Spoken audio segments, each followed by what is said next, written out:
গুলিয়াখালী সমুদ্র সৈকত বাংলাদেশের অন্যতম ভিন্ন একটি সমুদ্র সৈকত, যেখানে একপাশে প্রকৃতি আর একপাশে সমুদ্র, নৈসর্গিক সৌন্দর্য আর সবুজ সমুদ্রের মিতালি। এর নামই গুলিয়াখালী। কীভাবে আসবেন, কখন আসবেন, ভাটা কখন থাকে, জোয়ার কখন আসে, সব বিষয়ে ক্লিয়ার করার চেষ্টা করব। আজকের এই ভিডিওটি অনেক ইন্টারেস্টিং হতে যাচ্ছে, না টেনে পুরো ভিডিওতে দেখার আমন্ত্রণ রইল। আমাদের লক্ষ্য বিষণ্ণতা, একাকিত্ব এবং গৃহবন্দী মানবতার কল্যাণের জন্য আমরা ভ্রমণ উৎসাহিতমূলক ভিডিও তৈরি করি। মানুষ যেন ঘৃণা বিদ্বেষে পরিণত না হয়, বরং তাদের দেশ বাংলাদেশ ঘুরে দেখার ইচ্ছা জাগে। সুযোগ থাকলে ভ্রমণ করতে মিস করবেন না, কারণ একটা সময় আপনার অনেক কিছু থাকলেও সময় থাকবে না ভ্রমণ করার। আমাদের চ্যানেলটিতে নতুন হয়ে থাকলে অবশ্যই সাবস্ক্রাইব করে দিবেন আর কমেন্ট করে জানাবেন কোথা থেকে দেখছেন আমাদের এই ভিডিও। পরবর্তী ভিডিও হতে পারে আপনার জন্মভূমি কিংবা আপনার বর্তমান ঠিকানা।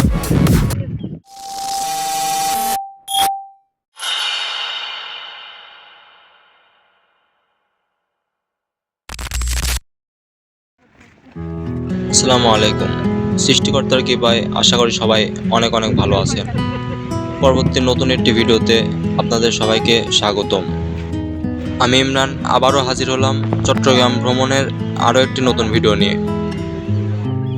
আজকে আমরা এসেছি গুলিয়াখালী সমুদ্র সৈকত। গুলিয়াখালী সমুদ্র সৈকত হলো চট্টগ্রাম বিভাগের সীতাকুণ্ড উপজেলায় অবস্থিত একটি সমুদ্র সৈকত। এর মূল বৈশিষ্ট্য হলো, যেখানে অন্যান্য সমুদ্র সৈকত বালুকণা সমৃদ্ধ, সেখানে এই সমুদ্র সৈকত সবুজ ও ভিন্ন রূপের ভৌগোলিক কাঠামোর উপর সৃষ্টি। আর বৈশিষ্ট্যের জন্যেই সাম্প্রতিক সময়ে এই সমুদ্র সৈকত পর্যটকদের কাছে জনপ্রিয়তা লাভ করেছে। বন্ধুরা, আপনারা যদি গুলিয়াখালী সমুদ্র সৈকতে আসতে চান, তাহলে আপনারা ঢাকা থেকে চট্টগ্রাম আসা যাওয়ার পথে সীতাকুণ্ড বাজারে আসতে হবে। আর যদি সীতাকুণ্ড ভ্রমণের লক্ষ্যে আসেন, তাহলে গুলিয়াখালী সমুদ্র সৈকত আসতে অবশ্যই ভুলবেন না। সীতাকুণ্ড আপনি একদিনেই পুরোটা ঘুরে দেখতে পারবেন, কিন্তু আসতে হবে সকালে। সীতাকুণ্ড বাজার থেকে অ্যাভেলেবল সিএনজি পাওয়া যায়, ভাড়া নেবে 30 টাকা করে। চলে আসবেন গুলিয়াখালী সি বিচ। এখানে যখন ভাটা থাকে তখন হেঁটেই বিচে চলে আসতে পারবেন, আর যখন পানির সময়, জোয়ারের সময় থাকে, তখন বোট নিয়ে ঘুরে দেখতে হবে। আর আসলে অবশ্যই সকালের দিকে আসবেন। শুরুর দিকে পাহাড়ে যাবেন, পাহাড় থেকে নিচে নেমে 9টা কি 10টার দিকে বিচে চলে আসবেন। বিচে আসলে এরকম একটি দৃশ্য দেখতে পারবেন, অনেক সুন্দর মুহূর্ত কাটবে। তারপরে দুপুরে লাঞ্চ করে ঝর্ণায় যেতে পারেন। সীতাকুণ্ড পাহাড় ও ঝর্ণার ভিডিও পেতে ভিজিট করুন আমাদের চ্যানেল। সীতাকুণ্ড থেকে মাত্র 5 কিলোমিটার দূরে গুলিয়াখালী সি বিচ সমুদ্র সৈকত অবস্থিত। এই বিচের আরও একটি নাম রয়েছে, স্থানীয়রা এটিকে মুরাদপুর নামেই জানে। মুরাদপুর সমুদ্র সৈকত। সমুদ্রের পাড়ের মাটি কাদামাটি হওয়ায় অনেকে এসেই ফুটবল খেলে। ফুটবল খেলতে যেমনি এলাকার মাঠে বৃষ্টি হলে যেমন ফিল পাওয়া যায়, তেমনি ফিল এখানেও অনেক সুন্দর। এখানে খেলার একটি মুহূর্ত যেন ইতিহাস। সীতাকুণ্ড উপজেলার মধ্যে আরও কয়েকটি সমুদ্র সৈকত রয়েছে, যার মধ্যে রয়েছে বরফকুণ্ড সমুদ্র সৈকত, জমাদারপাড়া সমুদ্র সৈকত, আলিকপুর সমুদ্র সৈকত ও বাঁশবাড়িয়া সমুদ্র সৈকত। পাশে রয়েছে কুমিরা সৈকত। চাইলে এখানে ট্রলার ভাড়া করে ঘুরতে পারেন, যেতে পারেন ভাসানচর, সন্দ্বীপ কিংবা অন্য কোনো দ্বীপে। বোটে ঘোরার জন্য আপনাকে অপেক্ষা করতে হবে জোয়ারের জন্য। আর ভাটার সময় ঘুরে দেখবেন প্রাকৃতিক দৃশ্য।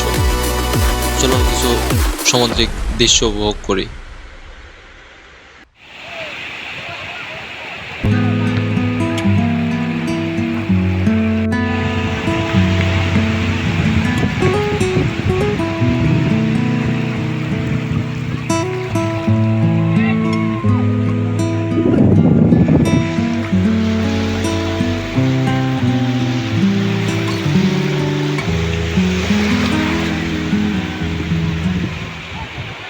এসবের পাশাপাশি এখানে পেয়ে যাবেন সামুদ্রিক মাছ, যেগুলো আপনি সিএনজি স্ট্যান্ড থেকে ক্রয় করতে পারবেন।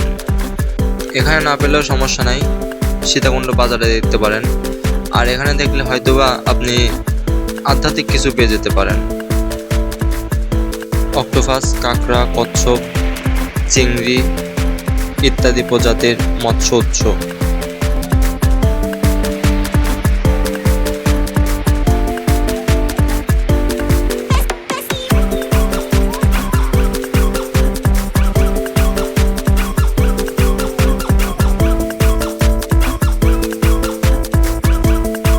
নেট লাগানো যে জায়গাটা দেখতে পাচ্ছেন, এটা মূলত মাছের জন্য দেওয়া।